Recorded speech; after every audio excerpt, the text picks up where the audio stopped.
시작하겠습니다. 소리가 안 나네.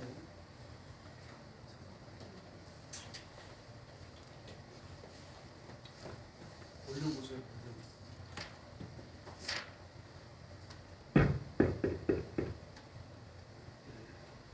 영광 찬양지 21장입니다.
할렐루야. 22장 부르겠습니다. 오직 예수님.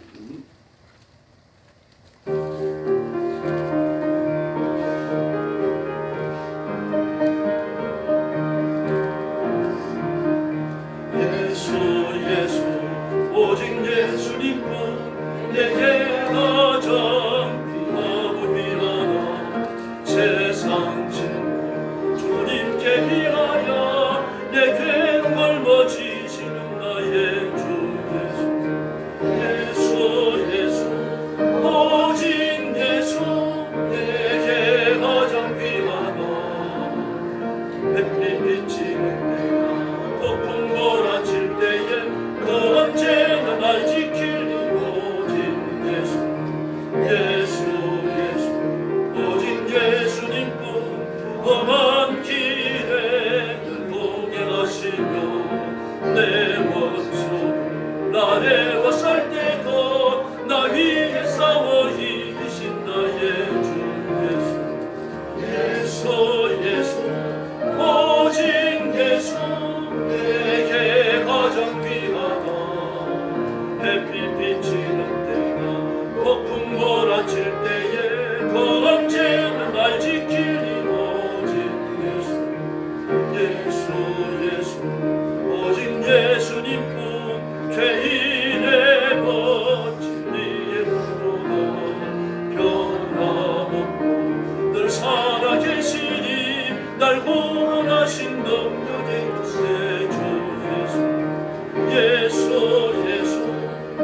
십자가 전도자.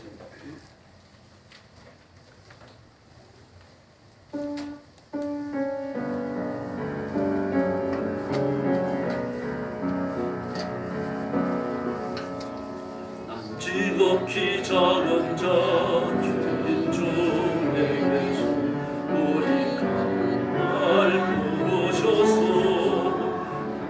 간 기대와 소망 끊어지 않게 십자가 걷게 하시네.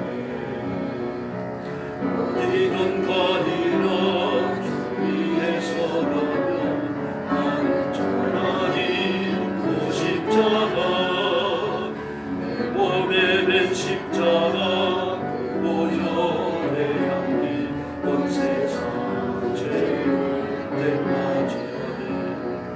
살아도 주를 위해 죽어도 주를 위해 살아주구나. 난 주의 고담에 십자가의 능력 십자가의 소망 내 안에 주가 사실은 난 지극히 작은 자 주님 주에게서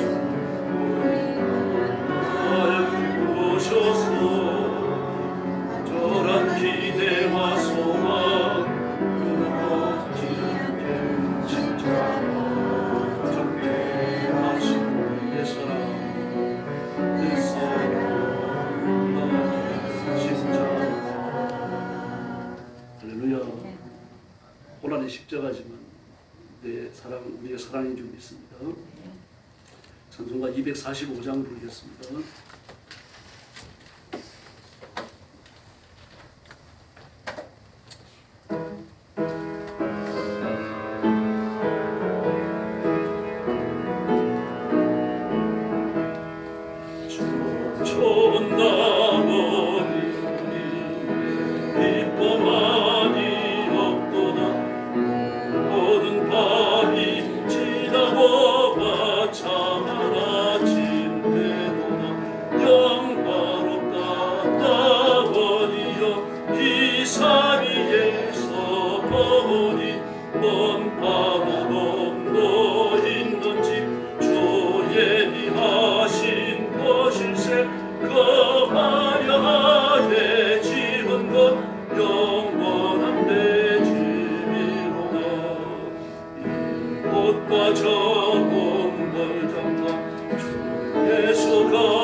손을 잡고 가는 것 내 평생 소원이로다. 영광롭다 나원이여 이 산 위에서 어디 먼 바다 건너 있는 집 주 예비하신 거실새 거하려 하게 지은 것 영원한 내 집이로다. 조로하나 조향기는 밤에 걸려오는데 명소방가 처먹은 언제나 정정하도다. 영광롭다 나원이여 이 산 위에서 보니 먼 바다 건너 있는 집 주 예비하신 거실새 거하려 하게 지은 것 영원한 내 집이로다. 전하는 음악소리는 내 귀에 들려오는데 옷을 입은 무리들 천사와도 행하도다. 영화롭다 나원이여 저 산 위에서 보니 먼 바다 건너 있는 집 주 예비하신 거실새 거하려 하게 지은 것 영원한 내 집이 전하는 음악 소리는 내 귀에 들려오는데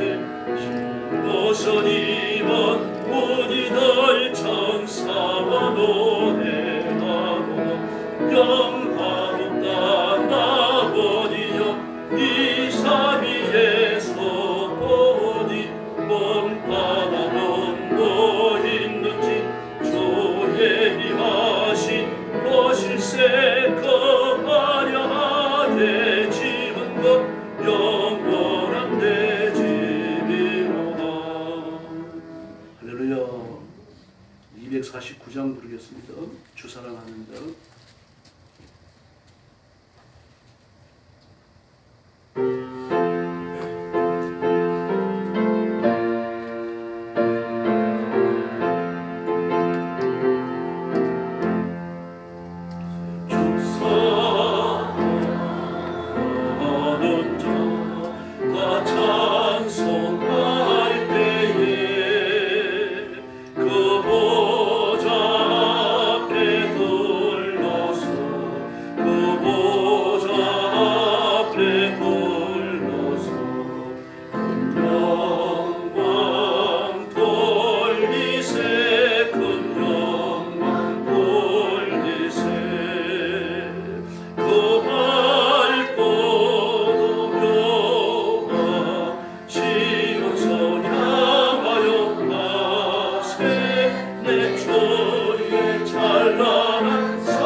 순례의 길을 다 가고 천국 가서 다시 만날 줄 믿습니다.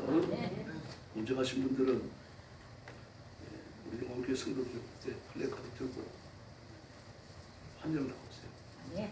늦게 가는 분들은 먼저 가신 분들은 만나서 기쁨으로 껴안고 찬송 불러야 됩니다. 하나님 앞에 주일 난절에 올리겠습니다. 다 같이 일어서 주시기 바랍니다. 머리 숙여서 묵상기도 드리겠습니다.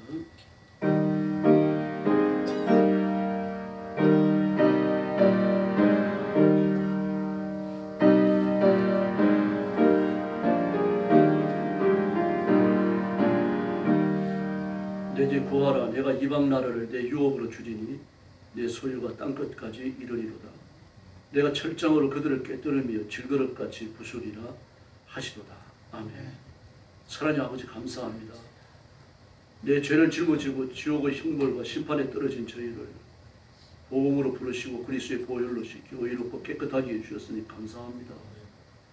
내 죄를 짊어지고 지옥의 형벌에 떨어져도 할 말이 없는 저희들인데 육신을 가졌으나 하나님이 일을 하게 해주시고 하나님 앞에 영광 돌리는 거룩한 사명을 주셔서 충성하게 하셨으니 감사합니다. 오늘도 직임을 따라 주 앞에 와서 하나님 앞에 찬양과 경배를 바칩니다. 저와 성도들을 기억하셔서 하나님의 가슴에 품으시고 그 눈에 눈물을 씻기시고 한없는 위로를 허락해 주시옵소서. 오늘도 땅 끝까지 이르러 복음 전하는 선교사님들과 주의 종들과 성도들을 기억하셔서 주의 안식과 축복을 기다리고 있사오니 성령님 권능으로 임하여 다스리시며 복주시며 은혜를 더하여 주시옵소서. 말씀을 듣는 심령들이 은혜 받으며 복음이 전파되어 영혼을 얻는 큰 역사를 얻게 하여 주시옵소서. 오늘 아침도 주 앞에 영광을 돌립니다. 성령님 권능으로 임하여 저희들 위해 한없는 권세를 허락해 주시옵소서. 예수님의 이름으로 간절히 기도 올리옵나이다. 아멘. 찬송같이 1장 부르겠습니다.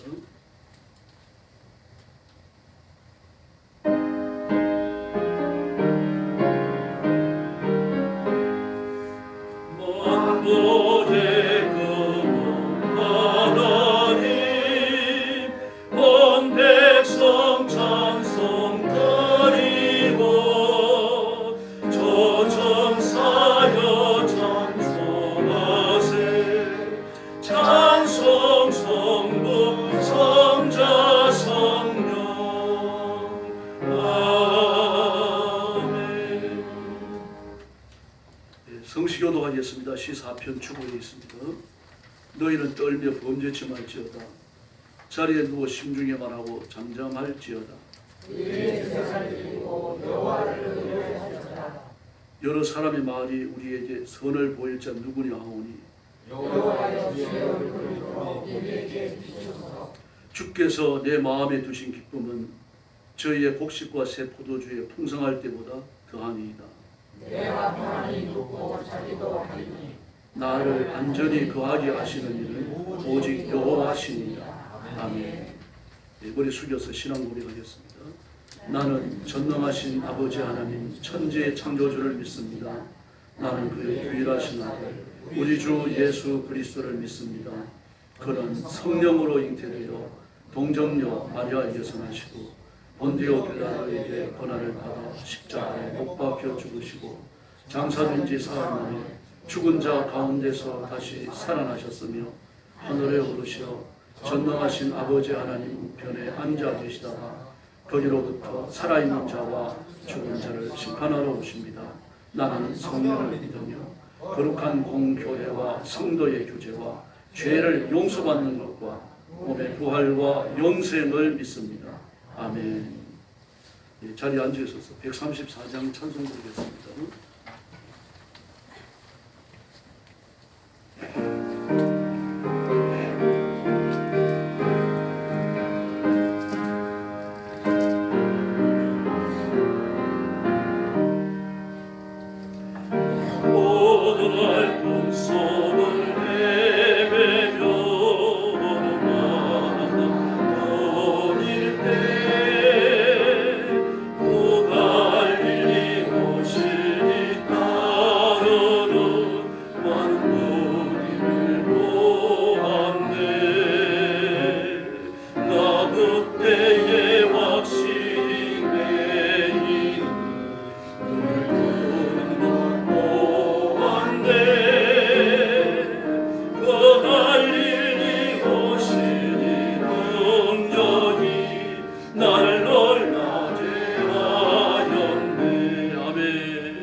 그 갈릴리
믿음이 되었네. 아멘. 내가 영원히 사모할 주님 참 사랑과 은혜 넘쳐 나 배웠고 내 구주로 섬겼네. 세상의 무거운 짐진 전부 주 앞에 나오라. 그 놀라운 은혜를 받아서 너의 평안을 얻어라. 나 주께서 명하신 복음 전하는 잘 동안 그 할일 이루시니 내 맘에 항상 계시길 원하네. 아멘. 내가 영원히 사모할 주님 참 사랑과 은혜 넘쳐 나 배웠고 내 구주로 섬겼네. 할렐루야. 박봉근 장로님 나오셔서 기도해 주시겠습니다.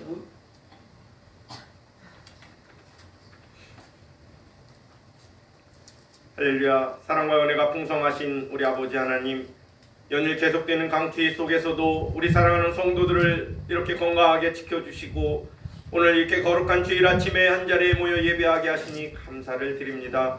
이 시간 저희들의 예배를 기쁘게 받아주시고 또한 예배 시간을 통하여 기쁨과 감사가 넘치는 복된 시간이 되도록 인도하여 주시옵소서. 주님, 지금은 경제적으로 힘든 시기를 보내고 있습니다. 성령 하나님께서 이럴 때일수록 저희들 믿음 잃지 않게 하시고 오직 주님께 의지하며 소망 가운데 감사와 인내로 승리하게 하여 주시옵소서. 주님, 저희들 지난 한 주간을 되돌아볼 때 주님의 뜻대로 살지 못하고 우리의 욕심과 연약함을 따라 행한 것을 고백합니다. 저희들을 용서하여 주시고 그리스도의 보혈로 깨끗하게 하여 주시옵소서. 저희들 다시 주님 앞에 서는 이 시간 정결한 마음과 온전한 예배자로 세워 주시옵소서. 주님, 우리 영광교회를 사랑하시니 감사를 드립니다. 올해 우리 교회 표어가 사랑으로 역사하는 교회로 정했는데 우리가 진정으로 서로 사랑하고 섬기고 있는지 조용히 우리들에게 묻습니다. 주님, 진정으로 우리의 마음속에 아버지의 마음과 주님의 사랑으로 가득 채워 주시옵소서. 우리 몸된 교회가 항상 서로 사랑하고 배려하고 용서하고 섬기며 하나 되는 공동체가 되어 날마다 부흥과 성장하는 은혜를 허락하여 주시옵소서. 또 말씀 위에 든든히 서는 교회가 되게 하시고 세상의 빛과 소금이 되어 주님의 영광을 드러내는 사랑의 공동체로 세워 주시옵소서. 우리 특별히 우리 담임 목사님께 지혜와 능력을 더하시고 맡겨준 사명 잘 감당하실 수 있도록 성령 충만한 힘을 허락하여 주시옵소서. 우리 성도들 모두가 한 마음으로 주님을 섬기며 각자의 자리에서 주어진 역할을 온전히 감당하게 하여 주시옵소서. 주님, 오늘도 세계 각국에서 선교하시는 선교사님들을 기억하여 주시옵소서. 모든 전쟁에서 안전하게 보호하여 주시고 또한 모든 질병으로부터 보호하여 주시옵소서. 또한 모든 핍박과 환난 속에서도 안전하게 지켜주시고 항상 성령 하나님께서 동행하여 주시옵소서. 주님, 우리 대한민국을 위해 기도합니다. 우리 대한민국이 범사의 하나님을 인정하고 하나님의 은혜를 구하는 나라가 되게 하여 주시옵소서. 한치 앞도 예측하기 어려운 국내 정세가 민주주의와 법치주의를 근간으로 속히 정돈되도록 하여 주시고 힘든 여건과 형편으로 인해 마음이 무너지지 않도록 도와주시옵소서. 오라옵기는 참과 거짓이 구명되고 또한 대한민국이 열방의 제사장의 사명을 감당하는 나라로 세워주시옵소서. 주님, 이 시간도 말씀을 듣습니다. 우리 담임 목사님께서 우리 죄인들을 위하여 죽으시고 부활하신 능력의 하나님의 아들로 선포되는 우리 예수님을 증거하십니다. 전하시는 말씀을 통하여 저희들의 심령이 살아나게 하시고 주님의 은혜를 체험하는 시간 되게 하여 주시옵소서. 정말로 힘들고 지친 이 몸을 이끌고 나온 우리 사랑하는 성도들, 오늘 주시는 말씀으로 힘을 얻게 하시고 믿음으로 승리하게 하여 주시옵소서.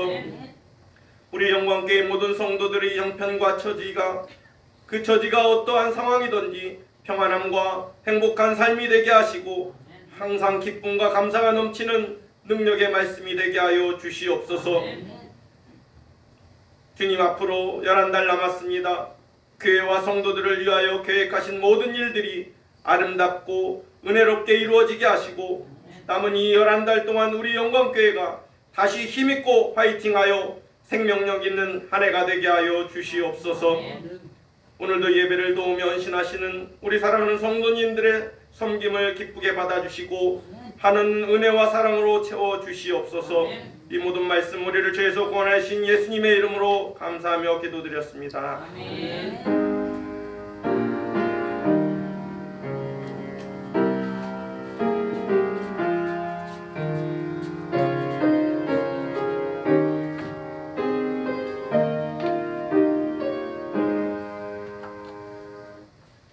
하나님 말씀 봉독하겠습니다. 신약성경 로마서 1장 3절과 4절입니다. 신약성경 238페이지입니다. 로마서 사도행전 다음에 있습니다. 로마서 1장 3절과 4절 찾으셨으면 같은 음성으로 봉독하겠습니다. 그의 아들에 관하여 말하면 육신으로는 다윗의 혈통에서 나셨고 성결의 영으로는 죽은 자들 가운데서 부활하사 능력으로 하나님의 아들로 선포되셨으니 곧 우리 주 예수 그리스도시니라. 아멘. 말씀의 제목은 예수님입니다. 짧은 두 절입니다만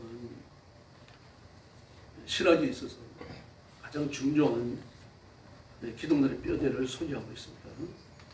모든 이단과의 싸움은 기독론 싸움입니다. 예수님이 누구냐에 대한 싸움이에요. 이만희처럼 미친 사람은 예수의 귀신이 나한테 붙어갖고 내가 예수가 됐다. 그따구 소리를 하고 그러는 거죠. 그래도 그 말에 넘어가서 믿는 사람들이 여러분 아마 수십만으로 아마 20만이 넘은 걸로 그렇게 알고 있습니다. 그 대학 교수도 있어요. 장성 출신들도 있고요. 예편한 기독교 장교들이 모이는 예편한 장성들입니다. 장성들이 모이는 한미 우호협의라고 필보협의라고 있어요. 미군들 중에서도 장성으로 있다가 예편한 사람들이 또 이제 가입해가지고 같이 모이고 큰 모임입니다. 저도 그 모임에 설교하러 2번 갔었는데요. 서울시장이었던 이상철 장로를 소개를 해가지고 세상 떠났습니다. 거기 나왔던 사람들 중에서 이만희로 간 사람이 있어요. 깜짝 놀랐습니다. 제가. 예수 귀신이 나한테 덮어 씌워갖고 내가 예수가 됐다 그러는데도 그게 넘어가요. 그럼 여러분은 그런 말 들으면 뭐라고 말합니까? 이 더럽고 악한 마귀야. 예수님의 이름으로 명하노니 당장 떠나가라. 그러니 저와 여러분은 저 복받은 거예요. 이성이 똑바로 서 있잖아요. 상식이 무너지고 이성과 그 평균적인 지성이 무너지면요. 정상적인 삶을 살기가 어렵습니다. 재산을 증대해가지고 학교 다니는 애들까지 전부 다 끌고 신천지에 들어가는 그런 사람도 한둘이 아니거든요. 그리고 예수님이 누구시냐에 대한 성경적인 바른 이론을 갖는 건 대단히 중요합니다. 오늘 본문에 보니까 예수님은 육신으로는 다윗의 혈통에서 나셨고 육신으로는 그러셨어요. 육신으로는. 그 다음에 4절에서는 성결의 영으로는 육신으로는 영으로는 이 두 가지 영역을 말씀하십니다. 다 붙들어야 돼요. 육신으로는 다윗의 혈통에서 나셨다 그러니까 이 두 가지를 지적하는 겁니다. 하나는 사람이라는 얘기입니다. 족보가 있다는 얘기예요. 마태복음 1장과 누가복음 2장에 족보가 나오잖아요. 사람이 아니면 족보가 있을 수 없죠. 뭐 귀신처럼 툭 튀어나와 버려서 족보가 어디 있겠어요. 혀컷새가 족보가 있습니까? 없어요, 여러분. 아래서 나왔는데 무슨 족보가 있겠습니까? 하늘이 족보가 있습니까? 하늘에서 내려왔는데요. 족보가 없습니다. 그런데 예수님은 사람이셔요. 족보를 갖고 있습니다. 인간 아버지와 인간 어머니가 계시는 거죠. 인간 어머니 몸에서 성령의 능력으로 태어나서 인간 아버지 족보에 올라가셔요. 다음에 이것이 말하는 또 하나의 중요한 교훈은 왕이시라는 뜻입니다. 예수님이 왜 왕이신지, 하나님의 저주를 완벽히 극복한 참된 왕이 왜 예수님이신지 제가 누누이 설명드렸죠. 기독론을 다루는 데 있어서 대단히 중요한 문제예요. 예수님 왕이셔야 합니다. 왕이 아니시면 안 됩니다. 예수님 왕이시라고 계속하여 예언되어져 왔습니다. 그리고 예수님 왕이 혈통에서 나셔야 하고 왕의 직분을 가지셔야 됩니다. 예수님이 육신으로 나셨다고 하는 것은 바로 두 가지 교훈을 포함하고 있습니다. 또 하나는 영으로는 그랬습니다. 예수님 영으로 나셨습니다. 영으로 나신 이유는 하나님이셔야 하기 때문입니다. 영으로는 죽은 자들 가운데서 부활하사 하나님의 아들로서 보내셨다. 하나님의 아들이니까 하나님이시죠. 하나님의 아들이 속겠어요? 하나님의 아들이 뭐 말이겠습니까? 하나님이 낳으셨으니까 하나님의 아들이고 그러니까 하나님이신 거죠.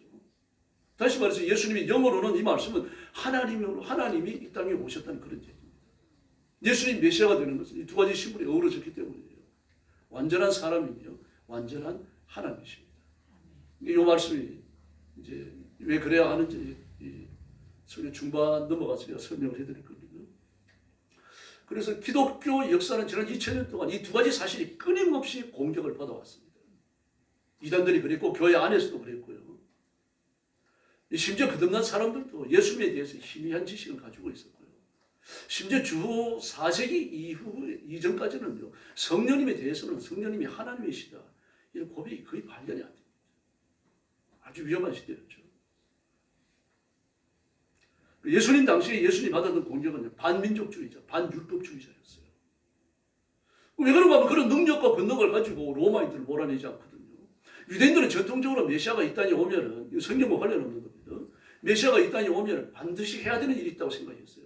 그걸 집중적으로 배웠습니다. 이 장로들의 유전이고 탈무드 속에 기록되어 있는 거거든요. 5살 때부터 이런 시작해갖고 말입니다. 일평생 동안 그런 말을 들으며 자라나요. 그 유대인들은 메시아가 완전히 해야 될 일이 있습니다. 그 중에 하나가 뭔가 하면은 로마로부터 유대인들을 독립시키는 거예요. 그 메시아는 그 나라의 왕이 되셔갖고 온 백성들을 로마인들을 전부 종으로 부리고 주변 국가들도 종으로 부리고 등등거리며 왕처럼 잘 살게 해야 되는 겁니다. 메시아가 오면 이런 일이 일어난다고 상상을 했고 또 그런 걸 끊임없이 가르쳐 왔습니다. 그 다음에 예수님이 오시면 성전을 회복해야 됩니다. 성전의 회복, 민족의 회복과 성전의 회복이요. 이 말씀은 율법의 회복과도 관련이 있는 거죠. 제가 누차 말씀드렸습니다만요. 여러분 성전은 에덴 동산의 회복이에요. 그 개념 자체가 그렇습니다. 에덴 동산의 회복인데 성전이 회복되지 않으면 에덴 동산의 회복이 불가능하다. 다시 말해서 범죄 이전으로 아담과 하와의 범죄 이전으로 되돌아가서 완전한 회복이 이루어질 수가 없다고 생각했거든요. 그러므로 메시아가 와서 두 가지 일을 해야 된다. 그 민족을 해방시켜야 된다. 성전을 회복해야 된다. 일부분은 맞는 면이 있긴 있습니다. 그러나 이게 그 성경은 아니에요. 메시아닉 에이지입니다. 다시 말해서 대대로 조상들이 가르쳐온 메시아에 대한 잘못된 생각이고 사상이었다는 뜻입니다. 예수님은 이 땅에 오셔가지고 성경에 기록된 메시아의 기적을 행하잖아요. 메시아가 하리라고 예언되어졌던 성경의 표적을 그대로 행해요. 이사야서만 하더라도 네 군데서 기록되잖아요. 소년이 보고 벙어리가 들으며 귀머거리가 말을 하고. 여러분 이런 기적들 예수님이 행하셨잖아요. 이 문둥이가 깨끗함을 입는다고 말씀하셨잖아요. 가난한 자들이 복음이 전파된다. 막 죽은 자를 장사 지는 것처럼 죄를 무릅쓰고 살아가는 그 비천한 인간들이 화관을 머리에 쓰고 살아간다. 강력한 예언의 말씀들, 메시아가 뭐 이런 시대가 열린다고 말했잖아요. 예수님은 그 말씀을 다 하셨어요. 그런데 예수님이 뭘 안 하십니까? 전통적인 메시아의 사명을 안 하시는 거예요. 그 사람들은 자꾸 메시아의 사명을 구하는 겁니다. 유대인들을 로마 사람들을 쫓아내고 네가 왕이 돼갖고 온 백성들을 왕이 되어 잘 살게 해라. 그리고 하나님의 성전을 회복해라. 이걸 요구하는 겁니다. 이걸 메시아의 표적으로 요구하는 거예요. 메시아의 표적을 보여가라 그러는 거 아닙니까? 예수는 끊임없이 메시아의 표적을 행해 오셨잖아요. 이 제자들도 마찬가지입니다. 예수님이 끊임없이 기적을 행하는 현장을 보셨고 모든 교만한 사람들이 그 앞에 무릎 꿇는 걸 봤습니다. 제자들이. 그런데도 불구하고 요한복음 14장을 보면 뭐라 그럽니까? 예수님 자꾸 아버지 그러시는데 아버지를 우리한테 좀 보여주십시오. 예수님 환장하실 것 같으셔서 그래요. 그때요. 이해도 하셨겠지만요. 지금까지 내가 하나님이 누구신지 보여주지 않았느냐? 하나님의 구원을 보여주지 않았느냐? 내가 행하는 기적과 내가 행하는 그 이론에 대한 유대인들의 잘못된 이론에 대한 것들을 다 파하고 새로운 이론을 정립하고 하나님의 말씀을 정립해온 것이 메시아의 표적이 아니냐? 너희가 나를 믿을 수 없거든. 내가 행한 일을 위해서 나를 믿어라. 제자들이 그 말에 설득이 안 돼요, 여러분. 왜 그렇습니까? 그 메시아에 대한 잘못된 그 두 가지 생각이 철저하게 아주 골판에 박혀버린 겁니다. 이걸 믿고 나갔지 그들은 성경을 안 믿었어요. 그래서 반민족주의자, 반율법주의자 욕을 했던 겁니다. 만약에 유대인들이 꿈꾸는 천국이 있다면요, 예수님은 거기 안 계셔요. 천국에 못 갑니다. 예수님은. 그들이 설계한 천국과 예수님 관련 없거든요. 그리고 이 말씀을 쫓아가고 예수님을 믿는 이 말씀을 선포하고 복음을 전했던 바울은 뭐라 그랬습니까? 바울 사도는요, 나사렛 이단의 괴수 그렇게 불렀습니다. 예수님을 나사렛 이단의 출발점으로 봤고 그 예수님을 믿고 막 온 세상에 선전하고 막 선주하고 부흥시켜 돌아다니는 바울은 나사렛 이단의 괴수 그렇게 불렀습니다. 우리도 나사렛 이단의 괴수가 되어야 할 줄로 믿습니다. 아멘 좀 크게 하세요. 할렐루야. 조집사님 아멘이 제일 큰 것 같아요. 옆에 있는 분들 보고 얘기하세요. 당신은 나사렛 이단의 괴수입니다. 할렐루야. 지금은 예수님에 대한 공격이 조금 다른 방향에서 옵니다. 첫 번째는 예수님은 인간이다. 요거 강조하는 거예요. 오늘 본문에도 나오지 않습니까? 예수님은 육신으로는 다윗의 혈통에서 나셨고 봐라 예수님 족보가 있지 않느냐. 예수님이 인간이다. 예수님이 인간이라고 하는 사실을 네 가지 측면에서 공격을 해옵니다. 그 첫째는 예수는 철학적 이미지의 형상화다. 좀 지식 있는 사람들이 하는 주장입니다. 철학적 이미지의 형상입니다. 이 말씀 뭐라고 말하는 거예요? 플라톤 철학을 들고 나오는 겁니다. 플라톤 철학에서는요, 이 사람이 머릿속에 있는 그 생각이 있지 않습니까? 머릿속에 있는 생각, 그걸 그 특별한 관념의 세계로 보는데, 이게 진짜 존재하는 세계로 보는 거예요. 이걸 인간이 사는 세상에 꺼내 놨을 때 불안전하다는 겁니다. 여러분도 그렇잖아요. 주부들도요. 막 내가 정말 완벽하게 김치찌개를 끓이고 싶은데 김치찌개를 끓여놓으면 내 생각하는 만큼 완전하게 나옵니까? 솔직하게 시인하세요. 참 우리 김여성 권사님 요리 솜씨 대단하시네요. 행복하셔야 됩니다. 참 감사합니다. 그러셔야 되는데 그게 아무래도 그 음식을 한 주부의 입장에서 보면 뭐가 좀 아무래도 부족한 겁니다. 그 인간이거든요. 내가 좀 손재주가 있어가지고 책상을 짰다. 머릿속에 완벽한 책상에 생각이 있어요. 또 뭐 설계도 내가 그린다고 그렸습니다. 도면도. 그래가지고 책상을 짜서 만들어놨어요. 그럼 내가 생각하는 완벽한 책상이 나옵니까? 안 나와요, 여러분. 다시 말해서 내가 꿈꾸는 건, 내가 생각하는 건, 내가 가진 완벽한 이미지가 이 세상에 투영되는 건 불가능하다는 얘기입니다. 건축을 해도 그렇고 차를 만들어도 그렇고 모든 것이 그렇습니다. 그래서 완벽한 그 세계를 이데라고 불렀습니다. 이때에 드러난 거죠. 부족한 세상인 거죠. 그래서 완벽한 세상을 어떻게 하면 구현할 수 있을까? 이것을 연결시켜갖고 완전하게 만들어주는 것이 로고스다 그랬습니다. 그러니까 제가 볼 때 플라톤이라고 하는 사람은 굉장한 사람입니다. 예수님께 아주 근사한 이미지까지 같은 사람이에요. 대단한 사람이 이 사람이 예수 믿었는지 안 믿었는지 모르겠습니다. 거기까지 간 겁니다. 그러면서 이 로고스는 완전한 세상에 그 사실도 증명을 해야 되고 불완전한 세상의 사실도 증명을 하면서 연결지어는 주는 존재다. 그러므로 그 세계에 사는 신도 아니고 이 세계에 사는 인간도 아니라 중간 존재다. 그랬어요. 근데 이걸 예수님께 그대로 적용을 하는 겁니다. 적용을 해갖고 예수님은 신도 아니고 하나님도 아니고 인간도 아니고 중간 존재이기 때문에 우리가 메시아가 될 수 있다. 그래버렸어요. 이게 철학이 여러분 성경이 가르치는 바가 아닙니다. 예수님은 인간이시며 동시에 하나님이신 줄로 믿습니다. 또 하나는 예수님을 그 메시아니즘에 사로잡힌 유대인 광신자로 본 겁니다. 예수님 자신이 막 그 기적을 행하면서 다니니까 막 옆에 사람들이 전부 다 막 예수님을 보고 메시아라고 막 추앙해 주는 거죠. 그걸 착각을 하는 거예요. 아, 내가 메시아구나. 진짜 내가 메시아다. 이래가지고 지금 유대인 광신자가 돼갖고 자기가 메시아라고 착각을 해서 죽었다는 얘기입니다. 또 하나는 강박증 환자로 봅니다. 주변 사람들이 그렇게 막 하나같이 막 메시아라고 죽게 세우니까 자기가 막 메시아라고 착각을 하는 거죠. 착각을 하는데 자신의 착각을 뒷받침하는 기적들이 막 나타나요. 막 나타나니까 누가 와서 말하더라도 나 메시아다. 강박증이죠. 착각에 빠지는 거죠. 메시아가 아닌데 자기를 메시아로 착각하고 있으니까 그 대단한 강박증이에요. 강박증 끼가 다 있습니다. 보면요. 막 외출하러 나가다가 전철 타러 나가다가 이제가 불을 끄고 나왔나. 가스레인지를 끄고 나왔나 헷갈려가지고 돌아갈 때 분명히 있을 겁니다. 그게 강박증 일종이에요. 심하지 않으니까 감사하죠. 그 심하면 치료받으셔야 돼요. 근데 강박증 그런 식으로 끝나지 않습니다. 이 결벽증하고도 연결이 되어져 이 강박증은요. 그 집에 갔다 오면 혹시 누가 와가지고 우리 집 손자를 안 만났을까 싶어갖고 말입니다. 그 물수건 꺼내갖고 막 닦고 말입니다. 그리고 조심스럽게 집에 들어가고 뭐 좀 배치가 흩어진 거 없는가 살피고 막 그럽니다. 친구가 왔다가 돌아가고 나면 그 친구가 만졌던 거 다 닦아요. 결벽적인 강박적인 일종입니다. 예수님이 그런 분이셨다는 얘기예요. 하도 옆에서 메시아 그래 놓으니까 말입니다. 메시아 소리가 귀에 딱지가 않도록 들어가고 아 나는 메시아구나. 착각을 했다는 얘기죠. 다음 네 번째는요. 날조된 역사적 유물을 내세워가지고 예수님을 막달라 마리아하고 결혼한 사람을 이렇게 몰아붙이는 거예요. 그리스도 최후의 유혹, 다빈치 코드, 유다복음 나옵니다. 위헌이 있고요. 예, 포티우스라는 게 또 있습니다. 전부 다 성경과 비슷한 내용들을 가지고 있는데 위헌은 말 그대로 성경이 안 들어가는 겁니다. 이렇게 80개가 돼요. 유다복음 위헌이 하나예요. 그리고 이제 포티우스라고 하는 게 있습니다. 이건 280권이나 돼요. 전부 다 9세기 이후에 주어 3세기, 4세기 때 쓰여진 것들입니다. 그리고 예수님 시대에 기록되어진 예수님의 제자들이 예수님의 교훈을 듣고 예수님이 행하시는 기적을 보고 기록한 위경은 한 권도 없어요. 그리고 포티우스는 전부 다 9세기 이후에 쓰여져요. 그 더 말할 것도 없는 거죠. 이걸 성경과 같은 위치에 놓는 겁니다. 다빈치 복음도 다빈치 코드도 유다 복음을 기초로 쓰여진 거 아닙니까? 예수님 막달라 마리아와 결혼해갖고 유대인 중에 살 수가 없으니까 살해 위협을 받으니까 베타가 도망을 가가지고 프랑스에 가가지고 프랑스의 자식들을 퍼뜨린다는 거 아닙니까? 우선들 중에 시온 수도회가 만들어지고 시온 수도회예요. 역사적 자료를 찾아보면 아주 더럽습니다. 바알 종교를 그대로 답습하는 것 같은 그런 의식들이에요. 예수님을 그런 것들과 똑같이 이렇게 한 무더기를 감싸는 거예요.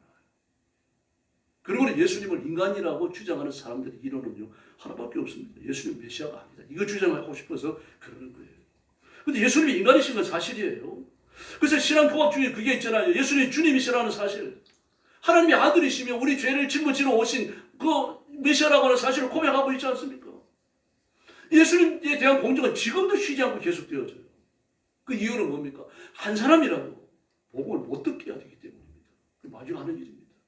그 여호와의 증인들은 예수님 메시아가 아니다. 여호와를 증거한 뛰어난 랍비다. 그 랍비를 쫓아갖고 우리도 예수님을 증거하는 사람이다. 하나님을 증거하는 사람이 됐다.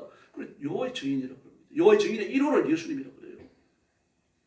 그 신천지 이만희도 마찬가지고요. 그리고 그 안상원이 부인이 장길자도 마찬가지입니다. 이만희도 예수 귀신이 나한테 붙어갖고 내가 예수가 됐고 장길자도 똑같은 말을 합니다. 예수 귀신도 나한테 붙었고 안상원이 귀신도 나한테 붙어갖고 내가 하늘 어머니가 됐다. 이야 참 별게 다 나오죠. 그런데도 거기도 역시 대학 교수가 있고 대학 그 군에서 장성으로 있다가 별 달고 있다가 그 은퇴한 사람도 거기 들어가 있습니다, 여러분. 더구나 대학 교수 출신들은 장열자가 하는 그 아주 정말 이론도 없고 아무것도 없습니다. 그 설교 한번 봤어요. 제가 그 유튜브에 찾아가 들어보기도 하고요. 아주 더러워요. 더럽고 이게 무슨 설교나 싶을 정도로 난잡하고 그렇게 좀 이렇게 루저예요. 이 차원이 낮아요. 그런데 그걸 전부 이론을 시켜줍니다. 그걸 누가 합니까? 대학 교수들이에요. 돈을 얼마나 주는지 모르겠습니다. 근데 하나같이 얘기하는 게 뭡니까? 예수는 메시아가 아니라는 얘기입니다. 자기가 메시아라는 얘기죠. 예수는 메시아라고 주장하는 순간 자기는 인간이 돼야 되거든요. 예수님을 인간으로 격화시키고 자기는 신성을 입으려고 하는 겁니다. 아주 오만하죠. 논리적이지 않아요. 무슨 면에는 뭐라 그랬습니까? 예수는 실패한 메시아다. 왜 실패한 메시아입니까? 그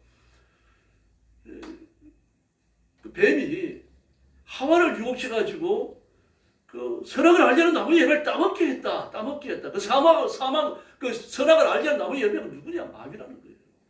마귀를 따먹게 했다. 하와가 따먹은 거죠. 그 하와가 마귀를 따먹었다. 죄송합니다. 설교 시간에 이런 얘기를 해요.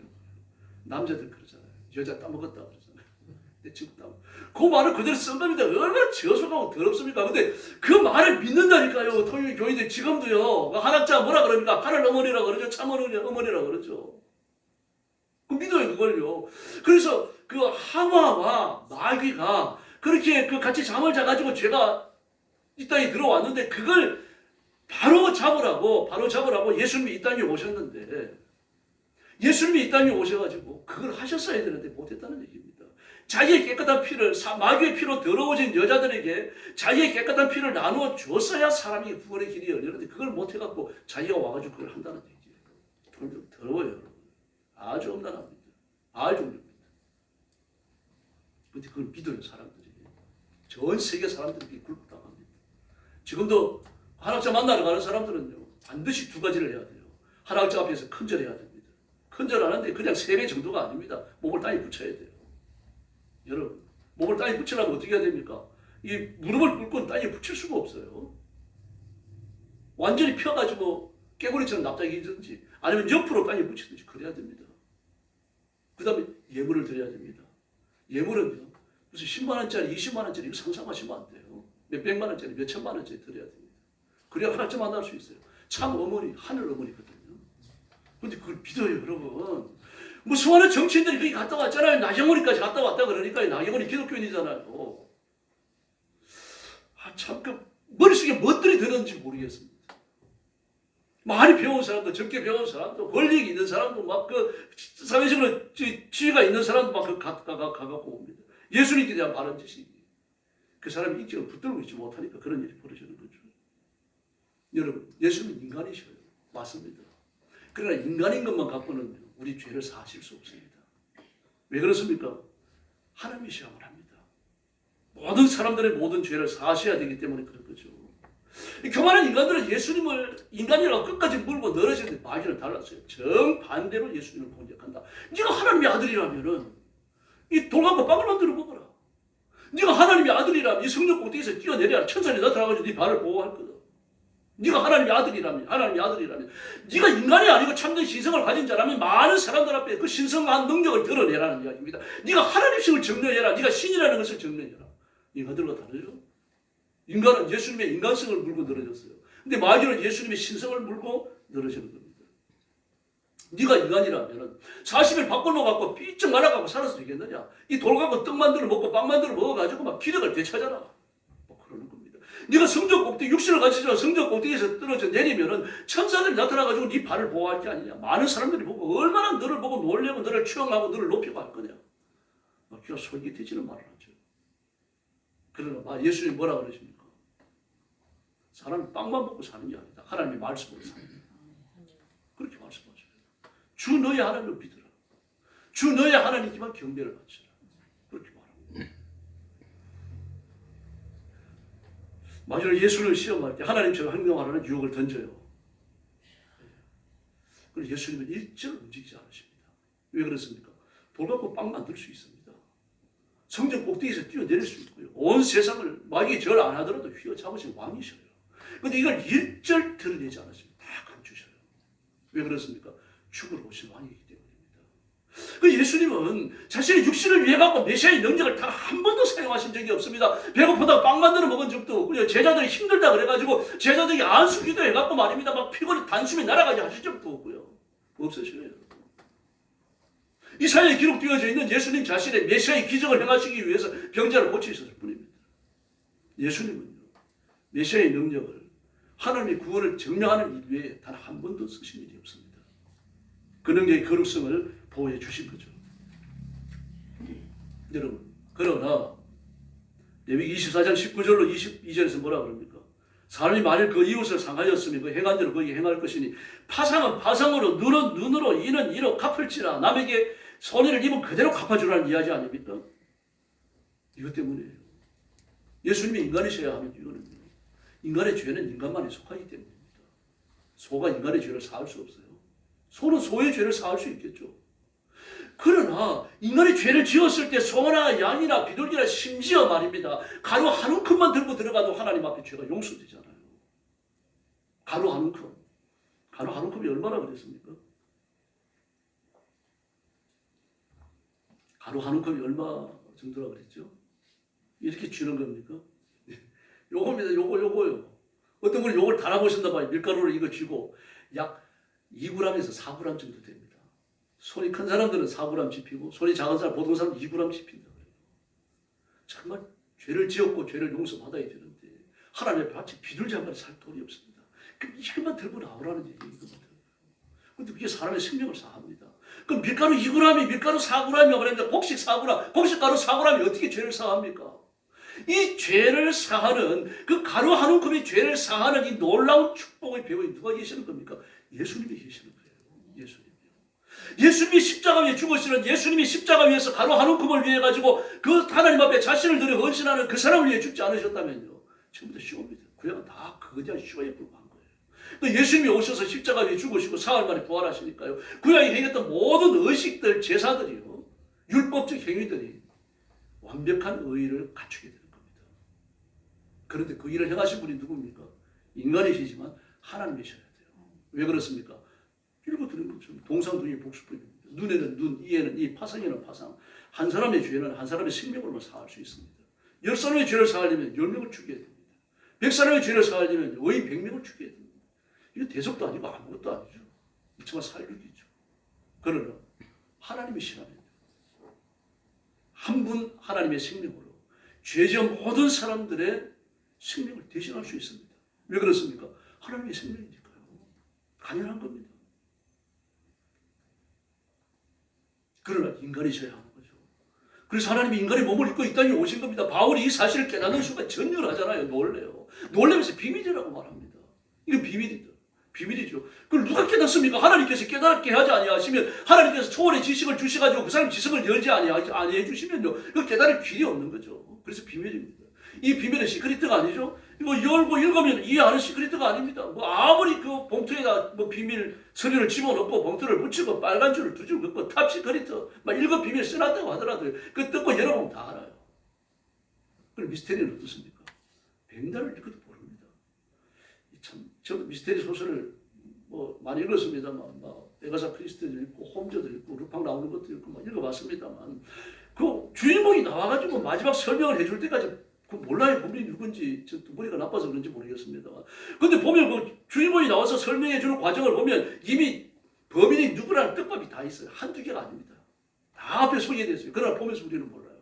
그게 미스테리의 비밀입니다. 복음이 그렇습니다. 하나님께서 지성을 열어주셔서 진리를 깨닫게 하지 아니하시면요, 일생 동안 성경을 연구해도요, 그리고 지옥에 떨어집니다. 저와 여러분은 어떻습니까? 예수님을 구주로 믿고 있지 않습니까? 이 사실 때문에 하루에 12번도 더 놀라야 됩니다. 우리가 잘난 게 뭐 있습니까? 그럼 하나님께서는 그 큰 복을 우리한테 베푸신 줄로 믿습니다. 예수님은 이렇게 완전한 하나님으로, 완전한 사람으로 내 모든 죄를 처리하셨고요, 영생을 선물로 주신 겁니다. 예수님 외에는 다른 대속자가 있을 수 없습니다. 온 세상 어디에도요, 아내도 남편도 부모도 자식도 예수님을 대신할 자격이 없어요. 오직 예수님만 구주이신 줄로 믿습니다. 그러므로 분명하게 믿고 여러분 잘 믿읍시다. 누가 자기도 확신하지 못하는 진리를 위해서 죽을 수 있겠어요? 진리를 위해서 죽기도 어려운 거예요. 제가 이런 말씀드렸죠. 그 파도파 대학에서 교수로서 이 우주에 대해서, 천체에 대해서 가르쳤던 갈릴레오요. 유명한 사건 아닙니까? 그런 어느 날 망원경을 가지고 말입니다. 이 달과 이 우주, 이걸 태양계를 관찰하다 깜짝 놀랐어요. 전통적으로 천동설이거든요. 지구를 중심으로 달, 별, 뭐 태양이 돌아간다는 거예요. 이 지구고. 그런데 가만히 관측을 하면서 보니까 그게 아니거든요. 태양을 중심으로 다 돌고 있거든요. 태양을 중심으로 태양계에 있는 그 뭡니까? 수성, 금성, 지구, 화성, 목성, 토성, 명성, 해왕성 9개인가요? 9개의 별들이 말이야 차라리 일렬로 서가지고 태양을 중심으로 다 돌아가고 있다는 얘기입니다. 이걸 보고는 그렇게 기절할 듯이 놀래요. 근데 천동설은 어떻습니까? 지구를 중심으로 모든 태양계가 돌아간다라고 하는 것은 여러분 교리거든요. 교황의 청량이죠. 여기 천주교는 교회가 두 개입니다. 아래에 있는 교회가 있고 위에 있는 교회가 있어요. 아래에 있는 교회는 평신도들이 섞여 있고 신부들이 가르치는 교회입니다. 이건 오류가 있어요. 죄도 들어올 수 있고요. 마귀가 시험할 수 있습니다. 그리고 위에 있는 교회는요, 교황이 대장이 돼가지고 신부들로만 구성되는 교회예요. 이 교회는 오류가 없습니다. 여기서 결정하면은요, 성경의 교훈보다 앞섭니다. 교황의 말은 신성하기 때문이에요. 거기서 결정해버렸어요. 천동설 결정해버린 겁니다. 그리고 나니까 이걸 어떻게 공격할 수가 없는 겁니다. 이걸 뒤집어 엎기 위해 가지고 자신이 관찰한 것을 전부 다 증거를 내놓고 하다가 결국 잡혀갑니다. 재판을 받아요. 만약에 끝까지 지동설을 주장하면요, 그럼 못 배워서 죽어요. 화형 나갈 수도 있습니다. 그 마지막 재판 때 뭐라 그럽니까? 제가 이 눈이 나쁜데 나쁜 눈을 가지고 이 망원경 들여다보면서 관찰하다 보니까 제가 미쳤는가 봅니다. 천동설이 맞습니다. 제 주장을 바꿔요. 그리고 간신히 살아납니다. 살아나서 법정을 빠져나오며 한마디 짓거렸는데 그게 기록돼가지고 지금까지도 전해지고 있죠. 그래도 지구는 도는데 사람이 진리를 위해서도 못 죽어요. 생명이 왔다 갔다 하면요, 제 어머니도 배신합니다. 제 아버지도 배신하고요. 품에 있는 자식까지 기차 밖으로 내던져요. 그게 인간입니다, 여러분. 그러나 기독교 역사를 보세요. 얼마나 많은 순교자들이 나옵니까? 여러분, 거지 뒤에 서 있는 종교가 2000년이 넘도록 온 지구를 점령하고 사람들을 감화시키고 수천 수만의 수십만의 순교자를 했다. 이게 어떻게 가능한 일입니까, 여러분? 불가능해요, 여러분. 아브라함 링컨이 뭐라 그랬습니까? 한 사람을 오랫동안 속일 수 있다. 그러나 여러 사람을 오랫동안 속일 수 없다. 그 인간의 한계입니다, 여러분. 어느 날 이상재 선생이 3.1운동에 체포되었습니다. 어느 날은 아니고요. 3.1운동이 끝난 다음에 체포되었어요. 그리고 고문하던 일경이 신문합니다. 우리 묻습니다. 누가 3.1운동 시켰냐? 이제 병원을 대라 이거죠. 하나님이 시켰습니다. 하나님이 어디 계시냐? 하나님 나라에 있습니다. 이놈아, 하나님 나라는 어디 있느냐? 하늘에 있습니다. 미친 소리 한다고 죽지 않을 만큼 맞아요. 얼마나 많이 맞았는지 모릅니다. 어떤 생각이 들었는가 하면 오늘 내가 죽겠구나 이 생각이 들도록 맞아요. 근데 나중에 그날을 회고하면서 이상재가 이렇게 말합니다.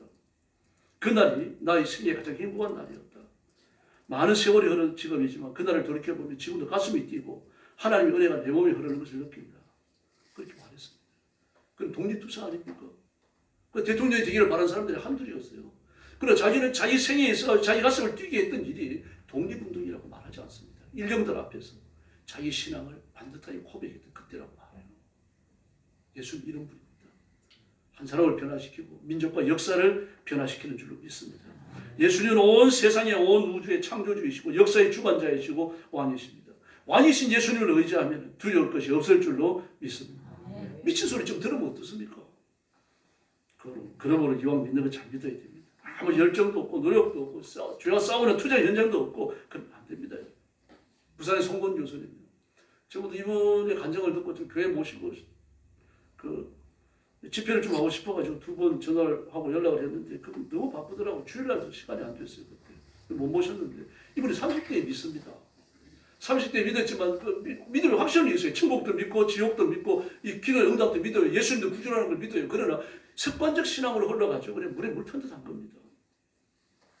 그러다가 어느 날 갑자기 그가 변해요. 별명을 얻는데 전도사 교수라는 별명을 얻습니다. 이분의 예지가 그 인터넷에 자세히 나와 있습니다. 이 양반이 경기고 수석으로 졸업하고 서울대도 수석으로 졸업하고 그리고 부산대 교수로 발령됩니다. 우리나라의 아주 전형적인 엘리트 코스를 최고 탑으로 지나가는 거죠. 그리고 부산대에서 국비장학금을 줘가지고 미시간대에 유학을 시켜요. 미시간대에서 다시 부산대학으로 불러들여가지고 거기서 교수 일을 하고 있는 겁니다. 근데 축농증이 심했습니다. 그래서 막 그 계절이 바뀔 때 추위가 오고 여름에도 막 비가 오고 그러면 뭐 코 안이 말입니다. 고름을 하도 차는 거예요. 수술을 해도 안 됩니다. 하나님만이 치료할 수 있다는 걸 믿고 늘 기도하고 있는 거죠. 신앙은 희미하지만 지식은 있었기 때문에요.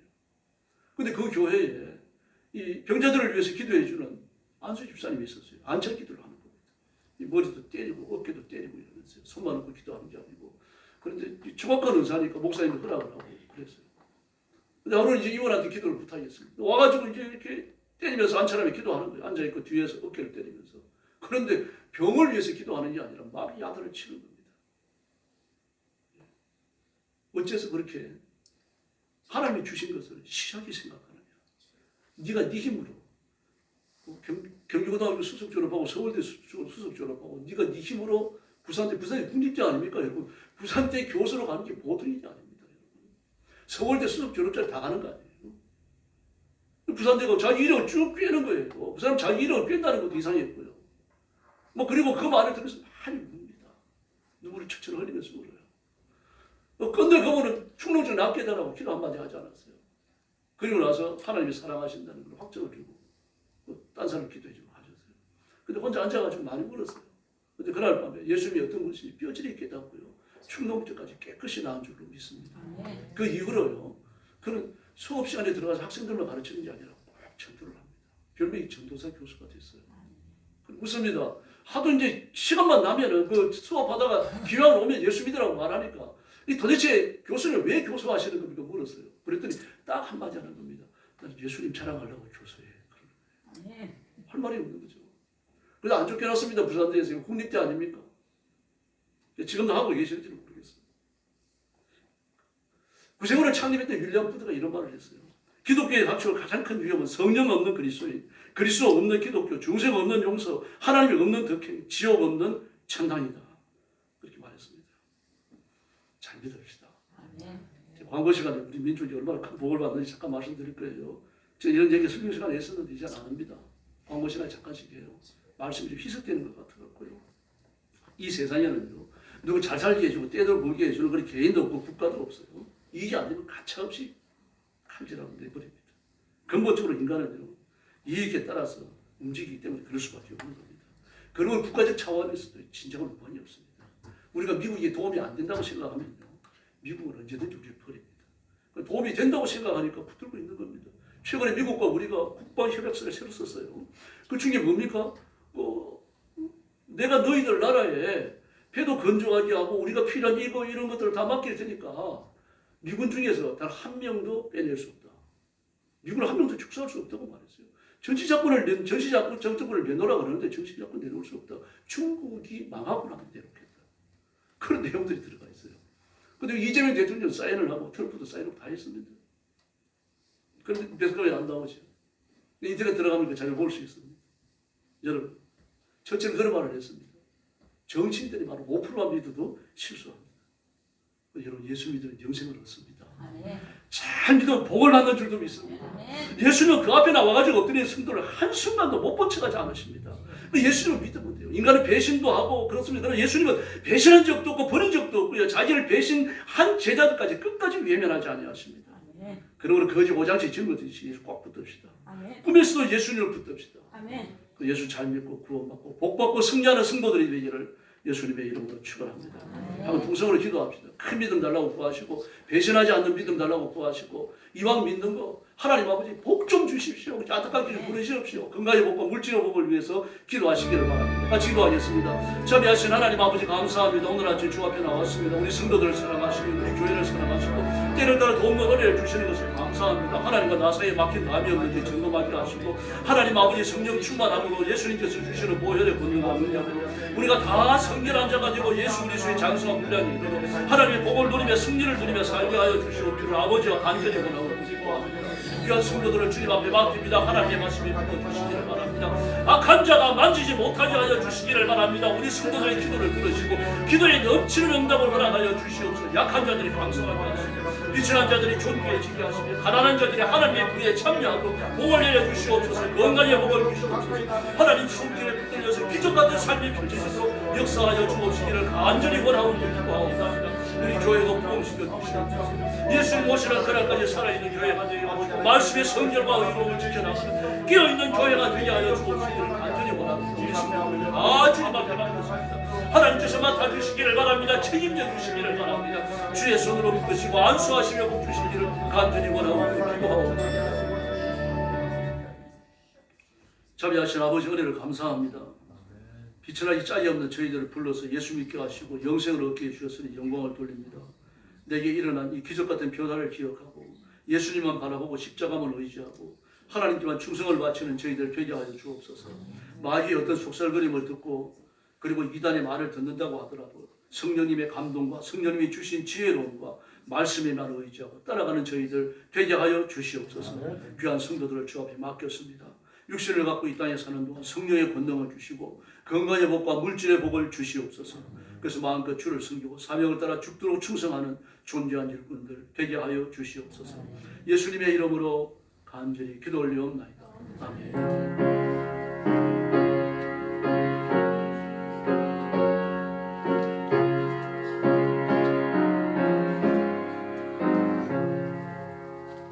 찬송가 94장 부르겠습니다. 3절 부를 때 헌금 드리겠습니다.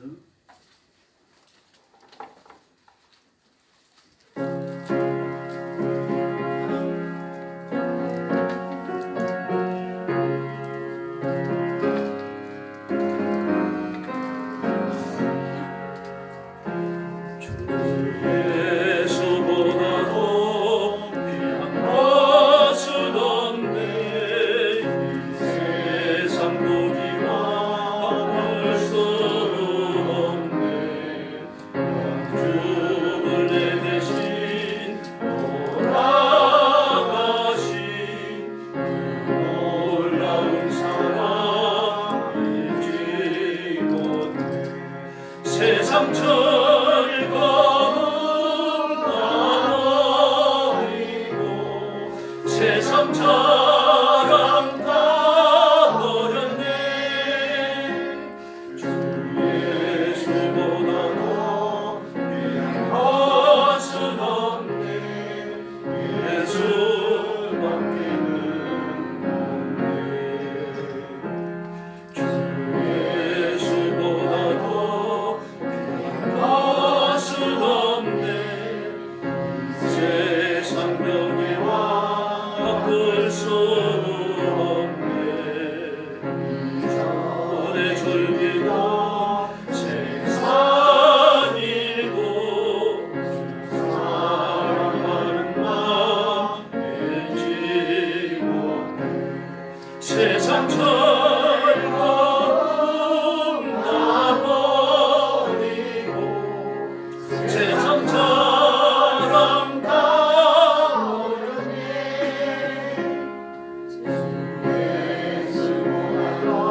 자비하신 아버지 감사합니다. 예배를 드리며 하나님 앞에 영광 돌리고 말씀을 기쁨으로 받고 순서에 따라 예물을 봉헌했습니다. 주일 아침에 자신을 들여 헌신하며 하나님 앞에 제물처럼 나와 엎드린 성도들을 하나님의 가슴에 품으시고 복 내려 주시옵소서. 제물을 받으신처럼 우리 성도들 자신을 연락하시고 오늘 아침 예배가 주님 앞에 드려지고 주님을 기쁘시게 해드리는 축복의 예배가 된 줄로 믿습니다. 우리 성도들을 주 앞에 맡겼습니다. 하나님 책임져 주시고 혼탁스러운 시대, 진리의 말씀이 빛을 잃어가는 시대에 용사와 같이 하나님께로부터 보냄을 받은 하나님의 종으로 우뚝 서서 진리의 온전함을 드러내며 빛 대신 예수님을 드러내며 통치자이신 하나님을 드러내는 존귀한 일꾼들 되게 하여 주시옵소서. 이 일을 위하여 성령의 권능을 주시고 물질의 복과 건강의 복을 주시옵소서. 우리 남은 생애가 병 고치는 데 흡이 되지 않게 하시고 하나님 앞에 충성하는 데 사용되도록 해주시고 물질의 부유함을 아울러 주시기를 바랍니다. 앞으로 다시는 돈 끌어 다니지 않게 해주시고 주시는 물질로 하나님을 위해서 충성하며 봉사하는 존귀한 일꾼으로 살게 하여 주시옵소서. 예수님의 이름으로 간절히 기도 올리옵나이다. 아멘.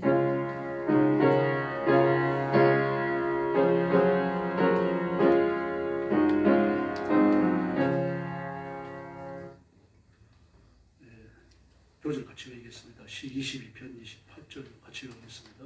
나라는 여호와의 것이요 모든 나라는 여호와는 모든 나라의 주제이십니다. 시편 22편 28절입니다. 나라와 민족을 위해서 기도해 주시고요. 우리 대통령과 정치인들이 하나님의 능력과 권능으로 무장하는 세상을 되도록 그분들이 회심하고 역사를 위해서 충성하도록 그렇게 기도해 주시기 바랍니다. 분명히 기억하셔야 됩니다. 구원을 일으키는 것은 이념이나 사상이 아닙니다. 민주주의도 공산주의도 어떤 이념도 완벽한 건 없습니다. 우리의 구세주는 예수님이거든요. 그래서 대통령이 정말 다윗처럼 하나님을 두려워하는 대통령, 히스기야처럼 기도하는 대통령이 되게 해주십시오. 그러셔야 돼요. 그리고 정치인들은요, 다윗이 왕이었을 때 생명을 걸고 다윗을 보좌했지 않습니까? 그 밑에 사람들이 그런 정치인들이 돼야 됩니다. 그래서 이 민족을 구원해 주시고 정치인들이 회개하고 나라를 바꾸고 바른 길을 이끌게 주십시오. 그걸 위해서 뜨겁게 기도해 주시기 바랍니다. 그리고 시간이 좀 갔습니다만 지금 꼭 말씀드려야 되겠는데요. 지금 우리나라가 전 세계적으로 어떤 대접을 받고 있는지 말씀드릴게요. 2004년 12월 달입니다. 1년 조금 더 지났죠.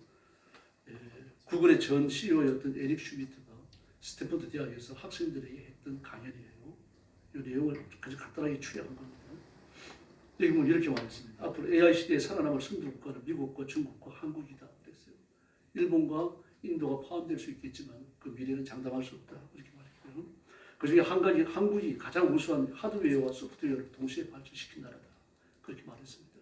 하드웨어는 우리가 아는 대로 그 AI 칩을 비롯해가지고 아주 그 눈부심이 다 말씀드릴 수가 없어요. 일본에 매여있던 소재 부품 장비요 거의 90% 이상 독립했습니다. 지금요. 전 세계 시장을 선점해 나가고 있고요. 소프트웨어도 마찬가지입니다. 지금 이렇게 말했어요. 하드웨어에 대해서는 세계 AI 시스템 89.7%가 한국 반도체가 없으면 일주일 스톱된다 그랬습니다. 샘 알트만 전선왕이며 구글의 순다르 피차이 그 CEO입니다. 마이크로소프트의 CEO 사티아 나델레 이런 사람들 전부 다 삼성과 SK 줄 서 있습니다. 그 칩 받아가려고요. 이 AI 반도체 칩은요. 전 세계에서 만드는 데가 삼성하고 SK 둘밖에 없어요. 그러면서 한국이 가졌던 소프트웨어에서 말합니다. 한국은 네이버와 카톡과 라인과 쿠팡과 비밀을 가진 소프트 제목이다. 그렇게 말했어요. 전 세계인들이 구글의 엔진으로 이제 검색을 하거든요. 그런데 구글 엔진에 그 점령당하지 않는 나라 전 세계 둘밖에 없다. 중국, 한국이다. 그랬습니다. 중국은 국가가 나서가지고 구글의 침략을 막았죠. 그럼 우리나라는 어떻습니까? 백성들이 자발적으로 구글을 사용 안 했어요. 참 신기합니다. 그래서 네이버가 얼마나 발전하는지 모릅니다. 또 네이버가 발전시킨 라인은요. 일본 99%가 라인을 씁니다. 검색 엔진을. 구글도 씁니다만 라인을 더 많이 쓰고 정부가 막 우리나라 카톡을 이용해가지고 정부에 정보를 전달하고 여러 가지 하는 거죠. 라인을 통해서요. 네이버 라인을요. 그래서 네이버 라인을 빼앗고 그 네이버 기술자들을 몰아내려고 했는데 그걸 대신할 인력이 일본이 없어요. 그러니까 할 수 없이 쓰고 있습니다. 지금 문제가 생기면 네이버 기술자들이 일본 밤새 가가지고 그 전부 다 고쳐주고 또 돌아와요. 그 동남아에 있어도 라인 쓰는 나라가 한두 나라가 아닙니다.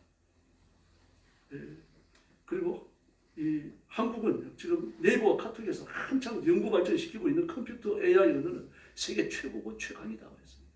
그러면서 왜 그렇게 말하는가 하면요, 이 컴퓨터 AI가 한국의 언어를 90% 이상 인식을 하고 이 습득을 하고 받아들여요. 그러니까 영어는요 80% 조금 더 없습니다. 그 가장 많이 쓴다고 말하는 중국어와 일본어는요 50%가 채 안 됩니다. 근데 놀라운 건요, 한국어의 알고리즘을 중국어와 일본에 그냥 집어넣기만 하면요, 집어넣기가 안정화시키기만 하면 80%가 넘어버립니다. 한국어를 신기한 언어라고 말해요. 심지어 뭐라고 하는 거냐면 우주인을 고문해서 만든 언어다. 세종대왕이 우주인을 고문해가지고 만든 언어가 한글이라는 뜻입니다. 뭐 진짜는 아닙니다. 너무 놀라우니까요. 이 컴퓨터 AI 언어로 영어가 최고라고 생각해 왔거든요. 그 깨진 겁니다. 한글이 더 나은 거예요. 거의 10% 가까이 더 인식률이 높습니다. 네. 한국의 과학성과 체계성이 그 인정을 받은 거죠.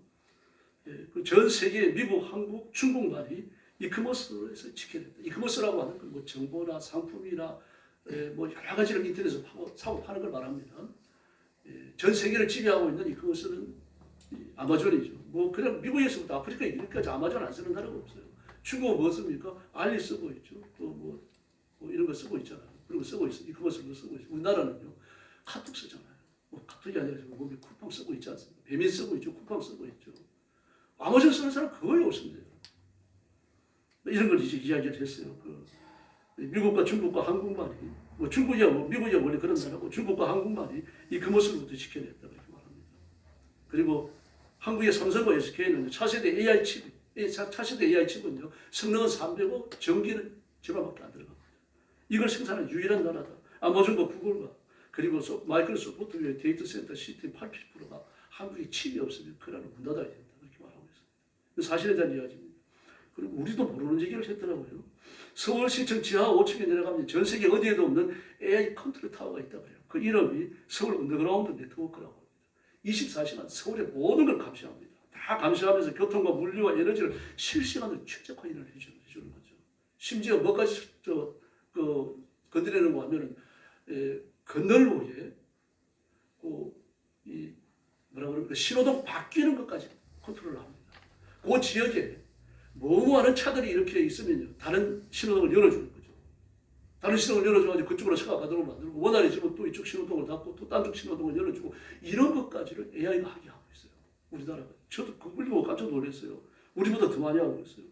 또 하나 놀라운 얘기를 했던데요. 현대자동차 남양연구소에 가면 투명 모빌리티가 돌아다닙니다. 모빌리티라고 하는 건 그 소형 어떤 승합차처럼 생각하면 됩니다. 스타렉스보다는 좀 작은 거 그런 승합차를 보면 되는데 그 저건 투명 유리로 되어 있어요. 투명 유리인데 유리가 아니라 스크린입니다. TV 같은 스크린입니다. 그런데 이게 안에서는 바깥이 보이는데 밖에서는 안이 안 보여요. 특이한 거죠. 안에서 보면 투명입니다. 그리고 주소는 운전은 누가 합니까? AI가 합니다. AI 로봇이 합니다. 연구소 안에서 이제 돌아다니고 있는 거예요. 그리고 안에 탄 사람은 바깥과 소통하는 거죠. 안에 탄 승객이 할 건 뭡니까?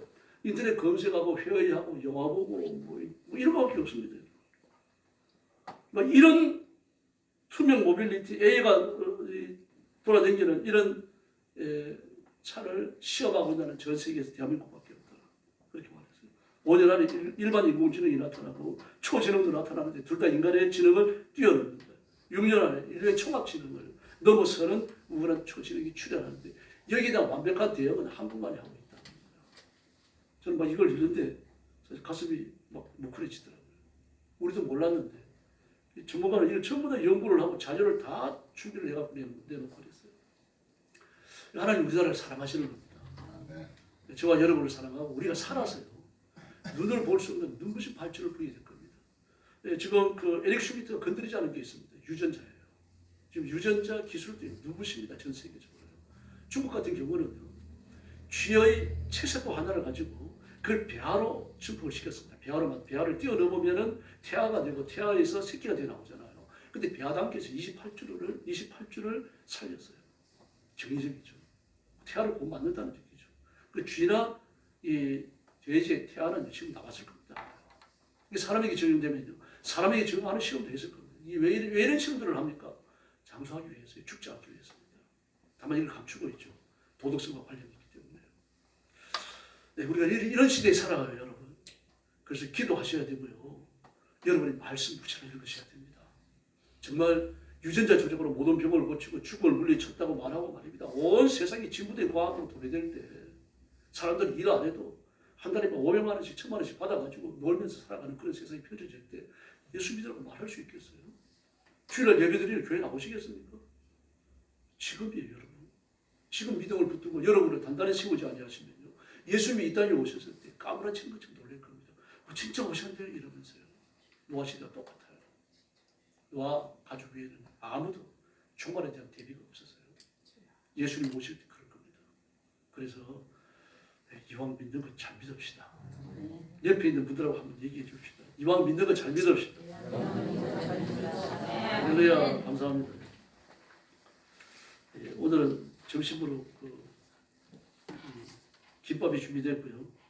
그리고 오후 예배 조금 일찍 땡겨서 하겠습니다. 15분 어간돼갖고 시간이 얼마 안 남았는데 20분 늦어도 20분이면요 찬송을 하나 세워 배우려고 합니다. 그 다음 주에도 이제 가정에서 점심을 대접하겠다 그럽니다. 감사합니다. 다 같이 일어나셔서 55장 찬송 드리겠습니다. 축도하겠습니다.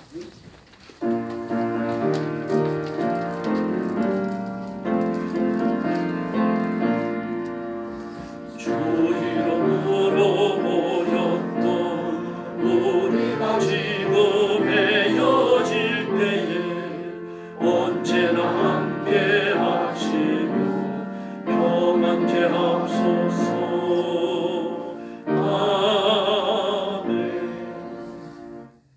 이제는 우리 구주 예수 그리스도의 은혜와 하나님 아버지의 극진하신 사랑과 성령님의 도우심과 인도하심과 교통하심이 기쁨으로 예배에 참석하여 감사함으로 말씀을 받고 이 말씀을 따라 약속된 복을 누리며 승리를 누리며 예수님 잘 믿고 승리하기 원하는 사랑하는 모든 성도들 머리 위에 영원토록 함께 계실지어다. 아멘.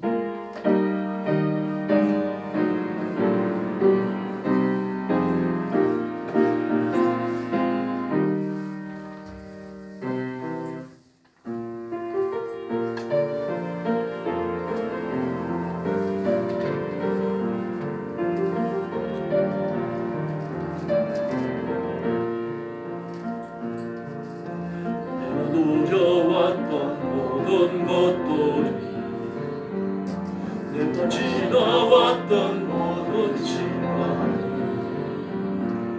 내가 걸어왔던 모든 순간이 당연한 것 아니라 은혜였어. 지대가 뜨고 저녁에도 향기와 가을의 열매 변하는 계절의 모든 순간이 다른 것 아니라 은혜였어. 모든 것이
김밥 드시고 가세요.